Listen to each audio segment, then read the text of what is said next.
Asa niya? Wala, hindi ka talaga makakatakas. Mamo, ano muna, first reaction lang doon sa trade na nangyari. Reaction, well, change is always hard, you know. 4 years din ako sa Raynor Shine. Lalo na bagong territory, mahirap talaga kasi alis ka sa comfort zone mo, diba?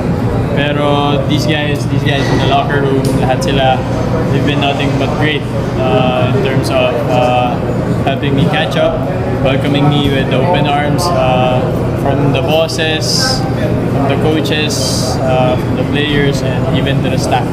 Ramdam ko agad yung pag-welcome nila, and which is ang laking bagay for me kasi una, natatakot ako kung ano ba feeling pag na-trade, diba? Pero these guys, talagang tinutulungan nila ako, and naging maganda naman yung experience ko, and I'm really happy with this experience, this team, and hopefully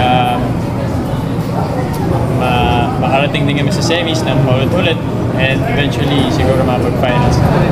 May plano si Kuya eh. Narigito ko hindi, pero I expect them to go hard. Ganoon naman talaga sa Raynor Shine, mga bata ni coaching. So, I expect nothing less.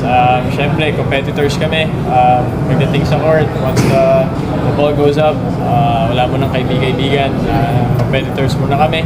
Pero off the court naman, nagpaalam naman ako sa kanila personally, and napag-usapan naman namin na close naman talaga kami dun. So, off the court, walang problema dun. Pero habang laro, galit-galit na. Okay po, salamat sa inyo. Thank you.